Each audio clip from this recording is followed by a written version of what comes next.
शिळफाटा येथील श्री गणेश घोळ मंदिरातील 3 पुजाऱ्यांनी बेलापुरातील अक्षता म्हात्रे या पापभिरू भगिनीवर अतिप्रसंग केल्याची घटना घडली होती। त्यानंतर या तिन्ही पुजाऱ्यांच्या मुसक्या आवळण्यात आल्यात आणि ते सध्या जेरबंद आहेत।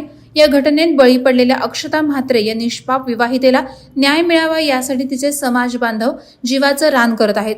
त्यावर आता पोलीस देखील ऍक्टिव्ह मोडवर आले असून कडक कारवाईस पोलिसांनी सुरुवात केली आहे। या प्रकरणात आता एक मोठी घडामोड समोर आली आहे। अक्षता म्हात्रेचा मानसिक आणि शारीरिक छळ झाल्याचा आरोप तिच्या कुटुंबियांनी सासरच्या मंडळींवर केला होता। आता अक्षताचा पती कुणाल म्हात्रे आणि तिची सासू मंदा म्हात्रे यांना गुरुवारी NRI पोलिसांनी अटक केली आहे। न्यायालयाने या दोघा मायलेकाला 2 दिवसांची पोलीस कोठडी सुनावली।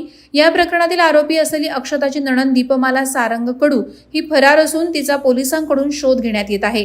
बेलापूर येथे राहणाऱ्या अक्षताचा सासरकडील मंडळींकडून लग्न झाल्यापासून छळ होत होता असे आरोप करण्यात आले। सुरुवातीला अक्षताला मुलबाळ होत नसल्याच्या कारणावरून तर त्यानंतर माहेरून 10 लाख रुपये आणावेत यासाठी अक्षताचा छळ सुरू होता। त्यावेळी अक्षताच्या कुटुंबियांनी कर्ज काढून अक्षताचा पती कुणाल म्हात्रे याला 10 लाख रुपये दिले होते। मात्र त्यानंतर देखील त्यांनी अक्षताचा शारीरिक आणि मानसिक छळ सुरूच ठेवल्याचे आरोप माहेरच्या मंडळींनी केले होते। दरम्यान पोलिसांनी यापूर्वीच अक्षताचा पती कुणाल म्हात्रे वय वर्ष 36, सासू मंदा म्हात्रे वय वर्ष 56 आणि नणंद दीपमाला सारंग कडू वय वर्ष 40 या तिघांविरोधात छळवणुकीसह अपहाराचा गुन्हा दाखल केला होता।